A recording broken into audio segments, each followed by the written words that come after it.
புதுச்சேரியில் மாணவர்களுக்கு வழங்கப்படும் மிதிவண்டி தரமற்ற நிலையில் உள்ளதாகவும் இதில் 3 கோடி அளவிற்கு முறைகேடு நடந்துள்ளதாகவும் அதிமுக மாநில செயலாளர் அன்பழகன் குற்றம் சாட்டியுள்ளார்.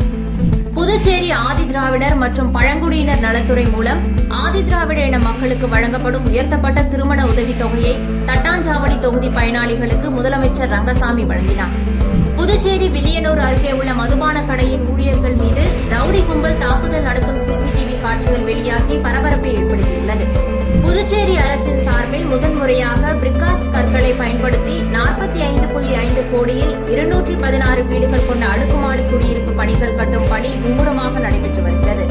புதுச்சேரியில் நிலம் வாங்கி தருவதாக கூறி 16 லட்சம் ரூபாய் மோசடி செய்த வழக்கில் தந்தை மகளுக்கு 3 ஆண்டுகள் சிறை தண்டனையும் அபராதமும் விதித்து புதுச்சேரி நீதிமன்றம் தீர்ப்பளித்துள்ளது. புதுச்சேரியில் கஞ்சா விற்பனையில் ஈடுபட்ட 3 பேரை கைது செய்த போலீசார் அவர்களிடம் இருந்து 1 லட்சம் மதிப்பிலான 2 கிலோ கஞ்சாவை பறிமுதல் செய்தனர். புதுச்சேரியில் மாணவர்களுக்கு வழங்கப்படும் மிதிவண்டி தரமற்ற நிலையில் உள்ளதாகவும் இதில் 3 கோடி அளவிற்கு முறைகேடு நடந்துள்ளதாகவும் அதிமுக மாநில செயலாளர் அன்பழகன் குற்றம் சாட்டியுள்ளார். புதுச்சேரி அரசு பள்ளி மற்றும் அரசு உதவி பெறும் பள்ளியில் பயிலும் 9ஆம் வகுப்பு மாணவர்களுக்கு அரசு சார்பில் ஆண்டுதோறும் இலவச மிதிவண்டி வழங்கப்பட்டு வருகிறது. இது தரமற்றதாக இருப்பதாக கூறி பல்வேறு தரப்பினரும் புகார் அளித்து வரும் நிலையில் கடந்த மாதம் காரைக்காலில் நடைபெற்ற மிதிவண்டி வழங்கும் நிகழ்ச்சியை காரைக்கால் சட்டமன்ற உறுப்பினர்கள் ஒட்டுமொத்தமாக புறக்கணித்தது அரசியல் வட்டாரத்தில் பெரும் அதிர்வலையை ஏற்படுத்தியது. இந்த நிலையில் அதிமுக மாநில செயலாளர் அன்பழகன் தலைமையில் நிர்வாகிகள் மாணவர்களுக்கு தற்போது வழங்கப்பட்ட துருப்பிடித்த தரமற்ற சைக்கிளை சட்டப்பேரவைக்கு கொண்டு வந்து முதல்வரிடம் காண்பித்து புகார் மனு அளித்தனர். அதனைத் தொடர்ந்து செய்தியாளர்களிடம் பேசிய அன்பழகன், அரசால் தடை செய்யப்பட்ட வடமாநில நிறுவனத்தில் இருந்து புதுச்சேரி அரசு 5 கோடியில் மிதிவண்டியை கொள்முதல் செய்துள்ளது என்றும் இதில் சுமார் 3 கோடி அளவிற்கு முறைகேடு நடந்துள்ளதாக குற்றம் சாட்டினார். இதுகுறித்து விசாரணை செய்ய கவர்னர், முதல்வர் உத்தரவிட வேண்டும் என்ற அன்பழகன், முறைகேட்டில் ஈடுபட்ட அதிகாரிகள் மீது கடுமையான நடவடிக்கை எடுக்க வேண்டும் என்றார். ஒவ்வொரு விழாக்களையும் பெருமைப்பட்டுக் கொள்கிறாங்க. ஆனால் அந்த அம்மா அரசு பள்ளியினுடைய தரம், அதனுடைய உள்கட்டு அமைப்பினுடைய வசதிகள், பள்ளி மாணவர்களுக்கு அரசு அறிவிக்கக்கூடிய திட்டத்தினுடைய பொருட்கள் காலத்தோடு சென்று அடையுதா? இப்போ உதாரணத்துக்கு ரெயின்கோட்டு, புத்தகம், ஷூ, சைக்கிளு, இது அப்புறம் சீருடை, இதெல்லாம் காலத்தோடு சென்று அடையுதா? கொடுக்குற பொருள் தரமாக இருக்குதான்னு சொல்லிட்டு யாரும் பார்க்குறது கிடையாது. இன்றைய தினம் இந்த ஆண்டிற்கு 9th படிக்கிற பிள்ளைங்களுக்கு அரசு பள்ளியில் ஒரு 7036 பிள்ளைங்க, அரசு நிதி உதவி பெறும் பள்ளியில் 2364 பிள்ளைங்க, மொத்தம் ஒரு 9300 பிள்ளைங்க 9th படிக்கிறாங்க. இந்த 9th படிக்கிற பிள்ளைங்களுக்கு ஆண்டுதோறும் அரசு சைக்கிள் கொடுக்கும். அது ஒரு சில ஆண்டு கொடுப்பாங்க, ஒரு சில ஆண்டு கூட கொடுக்க மாட்டாங்க. இப்போ இந்த ஆண்டு அதற்காக ஒரு 5 கோடி ரூபாய் நிதி ஒதுக்கீடு செய்யப்பட்டது. இந்த சைக்கிள் பெறுவதற்கு அந்த ஜெம் போர்ட் அந்த நிறுவனம் ஒரு 5500 ரூபாய்க்கு நீங்கள் சைக்கிள் வாங்கி கொடுக்கலான்னு சொல்லிட்டு அனுமதி அளிச்சிருந்தது. ஆனால் அதில் பெறப்பட்ட டெண்டரில் 4000 சொச்ச ரூபாய்க்கு 4500 ரூபா அளவுக்கு, சுமார் 4500 ரூபா அளவுக்கு கோகினூர் என்ற நிறுவனம், அது பஞ்சாபில் பாட்டியாலா என்கிற டிஸ்ட்ரிக்டில், அது ஏற்கனவே பிளாக் லிஸ்ட்டில் இருக்கிற நிறுவனம். அந்த நிறுவனம் குறைந்த புள்ளி இங்கே புதுச்சேரி அரசனுடைய டெண்டரில் கேட்டிருந்ததால் அந்த நிறுவனத்துக்கு இவங்க கொடுத்தாங்க. எதுக்கு ஒன்றாலும் கொடுக்கட்டும், ஒன்றும் தப்பு கிடையாது. ஆனால் அந்த பொருள் வரும்போது அந்த பொருள் தரமான பொருளா, நம்ம என்ன டெண்டர் விட்டோம் அதுக்கு தகுதியான இந்த பொருளா, சரி இப்போ சைக்கிள் கொடுக்குறீங்க, இந்த சைக்கிளுடைய நிலை என்ன, எப்படி இருக்குதுன்னு சொல்லிட்டு யாருமே இவங்க பார்க்கல. ஒன்று பார்க்காம இருந்திருக்கணும், இல்லை அதுக்குரிய கமிஷனை வாங்கிக்கின்னு சம்மந்தப்பட்ட அதிகாரிகள் அதை கவனிக்காமல் இருந்திருக்கணும். இப்போ நீங்கள் 9ஆம் மாதம் இந்த வருஷத்துக்கு பிள்ளைங்க படிக்கிறதுக்கு சைக்கிள் கொடுத்துக்கிறீங்க. இந்த சைக்கிள் ஒரு வாரம் கூட பிள்ளைங்க ஓட்டல, எல்லாம் துருப்பிடிச்சு மக்கி ஓடி போகும்போது சில பொருள்லாம் கீழே உழைத்து போகிறது, அந்த பேரிங் கூட சுத்தலை, ஸ்டாண்டு கிடையாது, அந்த வீல் கம்ப்ளீட்டாக துருப்பிடிச்சே கொடுத்துக்கிறீங்க. சில பள்ளிக்கூடத்தில் பசங்க பிள்ளைங்க அந்த சைக்கிள் கூட வாங்கலை. காரைக்காலில் அங்கே இருக்கின்ற கோட்டுச்சேரியில் 4 பள்ளிக்கூடத்தில் அங்கே இருக்கிற சட்டமன்ற உறுப்பினர் ஒரே சண்டை போட்டு இந்த சைக்கிளை எடுத்து போங்கன்னு சொல்லிட்டார். நான் கொடுக்க முடியாது, எனக்கு புது வண்டி தான் வேணும்னு சொல்லிட்டார், வேறு வண்டி தான் வேணும்னு சொல்லிட்டார். இப்போ பிள்ளைகள் படிக்கிறது எவ்வளோன்னு பார்த்தா 9300 பிள்ளைகள் தான் இவங்க கொடுக்கணும். அந்த நிறுவனம் ஒரு குடோனில் அவன் ஒரு 12000 சைக்கிள் தயாரித்து வச்சுக்கிறான்னு சொல்லிட்டு 12000 சைக்கிளையும் போன வருஷமே இவங்க டெண்டரில் எடுக்கிறாங்க. அது எடுக்க வேண்டிய அவசியம் என்ன? நீங்கள் கொடுக்க போகிறது 9300 பிள்ளைகளுக்கு, நீங்கள் 12000 சைக்கிள் வாங்க வேண்டியது என்ன? அவனுடைய குடோனில் வந்து டோட்டலாக கண்டமான பொருள் அது, விற்பதற்கே அது ஏது இல்லாத பொருள் அது, யாரும் உபயோகப்படுத்த முடியாத ஒரு பொருள் சைக்கிள் அது. அந்த பொருளை நம்மளுடைய புதுச்சேரி மாநிலத்தினுடைய தலையில் கட்ட வேண்டிய அவசியம் என்ன? புதுச்சேரி மாநிலம் எல்லா பிரச்சனைக்கும் சோதனை இல்லையா? மத்தியில் ஆளக்கூடிய பிஜேபியினுடைய மக்கள் விரோத எந்த திட்டமாக இருந்தாலும் இங்கே புதுச்சேரி மாநிலம் தான் செயல்படுத்துறீங்க. அது வேறு விஷயம். ஊரிலே இல்லாத வகைக்கு இதை கொண்டு வந்துட்டீங்க, ப்ரீபெய்டு மீட்டர்னு சொல்லிட்டு. அதை பற்றி கூட இந்த அரசாங்கத்துக்கு எந்த கவலையும் இல்லை.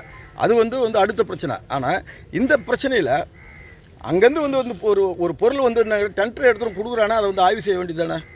ஏன் இந்த சம்பந்தப்பட்ட துறையில் இருக்கக்கூடிய அதிகாரிகள் இதை செய்யலை? ஒன்று கையூட்டு பெற்றுக்கொண்டு அந்த நிறுவனத்துக்கு சாதகமான ஒரு நிலைப்பாட்டு எடுத்துக்கிறாங்க. இந்த சைக்கிள் வாங்கினவங்க பெரும்பாலும் இந்த இலவச அரிசி வாங்கினாங்கன்னா உபயோகப்படுத்த முடியாத அரிசியை பிளாக்கில் என்ன பண்ணுவாங்கன்னா 1 கிலோ 5 ரூபா 6 ரூபாய்க்கு விற்றுட்டு போவாங்க. அந்த மாதிரி இந்த சைக்கிளை வாங்கினவங்க 1000 ரூபாய்க்கு விற்றுட்டு போகிறாங்க. இந்த இதில் குஜர்கலையில் இருக்கிறவங்க மொத்தமாக வாங்கி இரும்பு போட்டு நசுக்கி கொடுக்குறாங்க. இது என்னென்னு கேட்டால் பிள்ளைங்களுக்கோசரம் கொடுக்குறீங்க. மனசுலாம் கஷ்டமாக இல்லை? எதில் வேணாலும் யார் வேணாலும் சம்பாதிக்கலாம், இதில் குடும்பம் சம்பாதிக்கணும். அப்போ அரசு அதிகாரிகள் உண்மையிலே தப்பு செஞ்சாங்கன்னா அதுக்கு பதில் சொல்ல வேண்டியது இந்த மாநிலத்தினுடைய தலைமைச் செயலாளரும் அந்த துறையினுடைய செக்ரட்டரியும், கல்வித்துறையினுடைய இயக்குனர் மற்றும் கல்வித்துறையினுடைய செயலாளர், அந்த சைக்கிளை வாங்கி கொடுத்த சமூக நலத்துறையினுடைய செக்ரட்டரி, இவங்க தான் பதில் சொல்லணும். இதுக்கு தலைமைச் செயலாளர் துறை ரீதியான ஒரு விசாரணைக்கு உடனே உத்தரவிடணும். ஏன்னா இது மொத்தம் 5 கோடி ரூபாய். இப்போ நாங்கள் சொல்கிறோம், பகிரங்கமாக சொல்கிறோம், 5 கோடி ரூபாயில் நீங்கள் 2 கோடி ரூபாய் தான் சைக்கிளே வாங்கிக்கிறீங்க. 3 கோடி ரூபாய் குறுக்கு வழியில் கொள்ளடிச்சுன்னு வச்சுக்கிறீங்க. இது சம்மந்தமாக மாண்புமிகு முதலமைச்சர் அவரோட சந்தித்து கடிதம் கொடுத்துக்கிறோம். மாண்புமிகு சபாநாயகரும் அவரும் இந்த சைக்கிள்லாம் பார்த்துட்டு இது தப்பு தான், இதை இவ்வளோ மோசமான சைக்கிள் கொடுப்பது எப்படி தான் உங்களுக்கு மனசு வரலையே தெரியலன்னு சொல்லிட்டு தான் போனார். முதலமைச்சரை சந்தித்து கடிதம் கொடுத்துக்கிறோம். முதலமைச்சர் இது சம்மந்தமான ஒரு நடவடிக்கை எடுக்கப்படும். தவறாக பள்ளியில் படிக்கக்கூடிய அந்த பிள்ளைகளுக்கு தப்பான சைக்கிள் கொடுத்துருந்தாங்கன்னா, உபயோகப்படுத்த முடியாத சைக்கிள் கொடுத்தாங்கன்னா நான் அந்த சைக்கிள்லாம் மாற்றி கொடுப்பதற்கு நான் சொல்கிறேன்னு சொல்லிக்கிறேன். புதுச்சேரி ஆதி திராவிடர் மற்றும் பழங்குடியினர் நலத்துறை மூலம் ஆதி திராவிட இன மக்களுக்கு வழங்கப்படும் உயர்த்தப்பட்ட திருமண உதவித்தொகையை தட்டாஞ்சாவடி தொகுதி பயனாளிகளுக்கு முதலமைச்சர் ரங்கசாமி வழங்கினார். புதுச்சேரி அரசு ஆதி திராவிடர் நலம் மற்றும் பழங்குடியினர் நலத்துறையின் மூலம் அட்டவணை இன மக்களுக்கு வழங்கப்பட்டு வந்த திருமண உதவித்தொகை 75,000 1 லட்சம் ரூபாயாக உயர்த்தப்பட்டது. அதன் அடிப்படையில் தட்டாஞ்சாவடி தொகுதியைச் சேர்ந்த 3 பயனாளிகளுக்கு 1 லட்சம் வீதம் முதலமைச்சர் ரங்கசாமி புதுச்சேரி சட்டப்பேரவையில் உள்ள தனது அலுவலகத்தில் இன்று வழங்கினார். இந்த நிகழ்ச்சியில் சட்டப்பேரவைத் தலைவர் செல்வம், மாவட்ட ஆட்சியர் வல்லவன், அரசு செயலர் கேசவன், ஆதி திராவிடர் நலம் மற்றும் பழங்குடியினர் நலத்துறை இயக்குநர் இளங்கோவன் ஆகியோர் உடனிருந்தனர். புதுச்சேரி வில்லியனூர் அருகே உள்ள மதுபான கடையின் ஊழியர்கள் மீது ரவுடி கும்பல் தாக்குதல் நடத்தும் சிசிடிவி காட்சிகள் வெளியாகி பரபரப்பை ஏற்படுத்தியுள்ளது. புதுச்சேரி வில்லியனூர் தேசிய நெடுஞ்சாலையில் பனகல் ஒயின்ஸ் என்ற தனியார் மதுபான கடை இயங்கி வருகிறது. இதனிடையே வில்லியனூர் அருகே உள்ள ஆரியபாளையம் பகுதியைச் சேர்ந்த ரவுடி செல்வபாரதி மற்றும் அவரது கூட்டாளிகள் நேற்று மது அருந்த வந்துள்ளனர். அப்போது சப்ளை செய்த ஊழியரிடம் உடனுக்குடன் சைடிஷ் கேட்டு தொந்தரவு செய்ததாக கூறப்படுகிறது. மேலும் போதை தலைக்கேறிய நிலையில் கேண்டீனுக்குள் நுழைந்து சமையல் கலைஞர் மற்றும் ஊழியர்கள் மீது செல்வபாரதி மற்றும் அவரது கூட்டாளிகள் தாக்குதல் நடத்திவிட்டு தப்பியோடினர். இதுகுறித்து ஊழியர்கள் வில்லியனூர் காவல் நிலையத்தில் புகார் அளித்ததை தொடர்ந்து போலீசார் வழக்கு பதிவு செய்து விசாரணை மேற்கொண்டு வருகின்றனர். இந்த நிலையில் ஊழியர்களை ரவுடி கும்பல் தாக்கும் சிசிடிவி காட்சி வெளியாகி பரபரப்பை ஏற்படுத்தியுள்ளது. புதுச்சேரி அரசின் சார்பில் முதன்முறையாக பிரிகாஸ்ட் கற்களை பயன்படுத்தி 45.5 கோடியில் 216 வீடுகள் கொண்ட அடுக்குமாடி குடியிருப்பு பணிகள் கட்டும் பணி மும்முரமாக நடைபெற்று வருகிறது.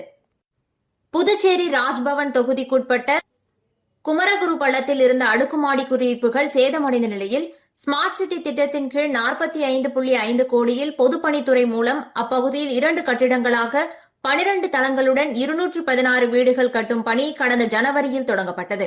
வழக்கமாக செங்கல், சிமெண்ட் வைத்து கட்டிடம் கட்டுவது வழக்கம். தற்போது புதுச்சேரி அரசின் சார்பில் முதன்முறையாக செங்கலுக்கு மாற்றாக பிரிகாஸ்ட் கற்களை பயன்படுத்தியுள்ளனர். இது பற்றி பொதுப்பணித்துறை அதிகாரிகளிடம் தெரிவிக்கையில், செங்கலுக்கு மாற்றாக interlock, AOC, precast, hollow block ஆகியவற்றின் மூலம் கட்டிடங்கள் கட்டப்படுகின்றன எனவும் இதனால் கட்டுமான செலவு குறையும் என்றும் பணிகளும் விரைவாக முடியும் என்றும் குறிப்பிடப்பட்டுள்ளது. இதுவரை தனியார் கட்டிடங்கள் மட்டுமே இக்கற்களை பயன்படுத்தி கட்டினர் என்று கூறிய அவர், புதுச்சேரியில் முதன்முறையாக அரசு தரப்பில் பிரிகாஸ்ட் கற்களை கொண்டு 12 தளங்களுடன் கூடிய 2 கட்டிடங்களாக அடுக்குமாடி குடியிருப்புகள் கட்டப்படுகிறது. இந்த குடியிருப்பில் உள்ள ஒரு வீடு 400 சதுர அடியில் அமையும் என்றும் அதில் வரவேற்பு, சமையலறை, சிறிய அறை, கழிப்பறை அடங்கியிருக்கும் என்றும் குறிப்பிடப்பட்டுள்ளது. இங்கு பயன்படுத்தப்படும் பிரிகாஸ்ட் கற்கள் காஞ்சியில் தயாராகி வருகிறது. செங்கலில் செய்வதை போன்று பிளம்பிங், எலக்ட்ரிசிட்டி பணிகள் செய்யலாம். இதனால் பணிகள் விரைவாக நடக்கிறது. 50 ஆண்டுகளுக்கு இக்கற்கள் சேதமாகாது. குறித்த காலத்துக்குள்ளும் கட்டிடப் பணிகளை நிறைவு செய்வோம் என்றனர். புதுச்சேரியில் நிலம் வாங்கி தருவதாக கூறி 16 லட்சம் ரூபாய் மோசடி செய்த வழக்கில் தந்தை மகனுக்கு 3 ஆண்டுகள் சிறை தண்டனையும் அபராதமும் விதித்து புதுச்சேரி நீதிமன்றம் தீர்ப்பளித்துள்ளது. புதுவை அரசின் திட்டம் ஆராய்ச்சி துறையில் இயக்குநராக இருந்தவர் அசோகன். இவரது மனைவி ஜோதி பெயரில் கடந்த 2015இல் நிலம் வாங்குவதற்காக நிலத்தரகராக செயல்பட்ட பெரியசாமி மற்றும் அவரது மகன் அகிலன் ஆகியோரிடம் 16 லட்சம் ரூபாய் கொடுத்துள்ளார். அதன்படி ஒரு இடத்தை வாங்கி பத்திரப்பதிவு சென்றபோது அதில் பிரச்சனை இருப்பது தெரியவந்தது. இதையடுத்து வேறு இடம் வாங்கி தருவதாக பெரியசாமியும் அவரது மகன் அகிலனும் கூறிய நிலையில் பெரியசாமி இறந்துவிட்டார். ஆனால் அகிலன் இடம் வாங்கி தராமல் காலம் தாழ்த்தியுள்ளார். அகிலனிடம் பணத்தை அசோகன் தம்பதி கேட்டபோது மிரட்டியதாக கூறப்படுகிறது. இதுகுறித்து அகிலன் மீது ஒதியஞ்சாலை போலீசில் அசோகன் புகார் அளித்தார். அதன் பேரில் வழக்கு பதிவு செய்யப்பட்டது. இந்த வழக்கை விசாரித்த புதுச்சேரி தலைமை குற்றவியல் நீதிமன்ற நீதிபதி மோகன் குற்றம் நிரூபணமான நிலையில் அகிலனுக்கு 3 ஆண்டு சிறை தண்டனையும் 10,000 ரூபாய் அபராதமும் விதித்து தீர்ப்பளித்தார். இந்த வழக்கில் அரசு தரப்பில் வழக்குரைஞர் கணேஷ் ஞானசம்பந்தம் ஆஜரானார். புதுச்சேரியில் கஞ்சா விற்பனையில் ஈடுபட்ட 3 பேரை கைது செய்த போலீசார் அவர்களிடம் இருந்து 1 லட்சம் மதிப்பிலான 2 கிலோ கஞ்சாவை பறிமுதல் செய்தனர். புதுச்சேரி கோரிமேடு மேட்டுப்பாளையம் அருகே கஞ்சா விற்பதாக கோரிமேடு போலீசாருக்கு தகவல் வந்தது. அதன் பேரில் சப் இன்ஸ்பெக்டர்கள் ரமேஷ், கோவிந்தன் மற்றும் போலீசார் அப்பகுதியில் ரோந்து பணியில் ஈடுபட்டிருந்தனர். அப்போது வெள்ளவாரி என்ற இடத்தில் சந்தேகப்படும்படி நின்றிருந்த 3 பேரை பிடித்து சோதனை செய்ததில் அவர்கள் கஞ்சா வைத்து விற்றது தெரியவந்தது. விசாரணையில் புதுச்சேரி சண்முகாபுரம் கனகராஜ், வானூர் ராக் என்கிற பாலாஜி மற்றும் வெற்றிவேந்தன் என தெரியவந்தது. மூவரையும் கைது செய்த போலீசார் அவர்களிடமிருந்து 1 லட்சம் ரூபாய் மதிப்பிலான 2 கிலோ கஞ்சா, 2 மொபைல் போன்கள், பைக்கை பறிமுதல் செய்தனர். தொடர்ந்து நீதிமன்றத்தில் ஆஜர்படுத்தி காலாப்பட்டு மத்திய சிறையில் அடைத்தனர்.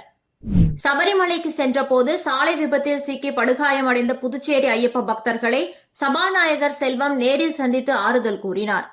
புதுச்சேரி மணவெளி தொகுதி நல்லவாடு கிராமத்தை சேர்ந்த ஐயப்ப பக்தர்கள் சபரிமலை யாத்திரை சென்றபோது கேரள மாநிலத்தில் ஏற்பட்ட சாலை விபத்தில் படுகாயமடைந்தனர்.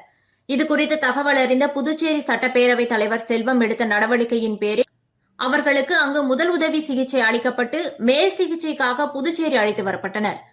புதுச்சேரி அரசு பொது மருத்துவமனையில் அனுமதிக்கப்பட்டுள்ள விபத்தில் காயமடைந்தவர்களை சட்டப்பேரவைத் தலைவர் செல்வம் இன்று நேரில் சந்தித்து ஆறுதல் கூறியதோடு அவர்களுக்கு உரிய சிகிச்சை அளிக்க மருத்துவர்களை கேட்டுக் கொண்டார். புதுச்சேரி பிஆர்டிசியில் பணிபுரியும் தொழிலாளர்களை பழிவாங்கும் நோக்கில் சம்பளம் வழங்காமல் நிர்வாகம் காலம் கடத்துவதாக ஊழியர்கள் குற்றம் சாட்டியுள்ளனர். புதுச்சேரி சாலை போக்குவரத்து கழகத்தில் தொழிலாளர்கள், நடத்துனர்கள், ஓட்டுநர்கள் என 700க்கும் மேற்பட்டோர் பணிபுரிந்து வருகின்றனர். இவர்களுக்கு கடந்த மாதம் சம்பளம் இதுவரை வழங்கப்படவில்லை.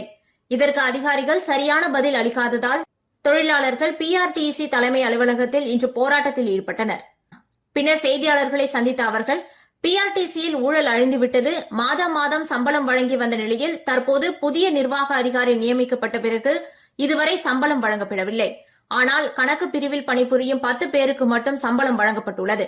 ஆனால் மக்கள் தொழிலாளர்கள் சுமார் 700க்கும் மேற்பட்டோருக்கு சம்பளம் வழங்கப்படவில்லை. எனவே ஊழியர்களிடத்தில் விரோத போக்குடன் நடந்து கொள்ளும் நிர்வாக அதிகாரியை உடனடியாக மாற்றம் செய்ய வேண்டும் என வலியுறுத்தியுள்ளனர். புதுச்சேரி சுற்றுலா வேன் உரிமையாளர்கள், ஓட்டுநர்கள் ஆரோவில் காவல் நிலையத்தை முற்றுகையிட்டு போராட்டத்தில் ஈடுபட்டதால் பரபரப்பு ஏற்பட்டது. புதுச்சேரி சாரம் கவிக்குயில் நகரை சேர்ந்தவர் மணி. இவர் நேற்றிரவு சுற்றுலா மினி வேனை மாட்டுக்காரன் சாவடியில் இருந்து புதுச்சேரி நோக்கி ஓட்டி சென்றார். இந்த வேன் தமிழக பகுதியான பட்டானூர் கலைவாணர் நகர் சந்திப்பு அருகே டீசல் இல்லாததால் நடு ரோட்டில் நின்றது. அப்போது அங்கு வாகன தணிக்கையில் இருந்த ஆரோவில் சிறப்பு சப் இன்ஸ்பெக்டர் தங்கவேல், போலீஸ்காரர் ராஜா ஆகியோர் விபத்து ஏற்படுத்தும் வகையில் வாகனத்தை சாலையில் நிறுத்தியதாக கூறி வேனுக்கு அபராதம் விதிக்க முயன்றனர். இதனால் அங்கு வந்த சக ஓட்டுநர்களுக்கும் போலீசாருக்கும் இடையே வாக்குவாதம் ஏற்பட்டது. அதில் ஆத்திரமடைந்த போலீஸ்காரர் ஒருவரை தாக்கியுள்ளார். இதை கண்டித்து டிரைவர்கள் சாலை மறியலில் ஈடுபட முயன்றனர். அவர்களில் புதுச்சேரி சாரம் அஜித்குமார், சின்னையன்பேட் செல்வகுமார், தொண்டமாநத்தம் சூரியகுமார், சாரம் மாடசாமி, கதிர்காமம் தனசேகர் ஆகியோரை போலீசார் குண்டுகட்டாக தூக்கி வேனில் ஏற்றிச் சென்றனர். இதுகுறித்து தகவல் அறிந்த புதுச்சேரி சுற்றுலா வேன் ஓட்டுநர்கள் மற்றும் உரிமையாளர்கள் 50க்கும் மேற்பட்டோர் ஆரோவில் காவல் நிலையத்தை முற்றுகையிட்டனர். இதுகுறித்து தகவல் அறிந்த புதுச்சேரி அதிமுக மாநில செயலாளர் அன்பழகன் சுற்றுலா வேன் உரிமையாளர்களை ஏமாற்றும் போலீசாரிடம் பேச்சுவார்த்தை நடத்தியதைத் தொடர்ந்து 5 பேர் மீதும் பொது அமைதிக்கு பங்கம் ஏற்படுத்துதல் பிரிவின் கீழ் வழக்கு பதிவு செய்த போலீசார் அவர்களை ஸ்டேஷன் பெயிலில் விடுவித்தனர்.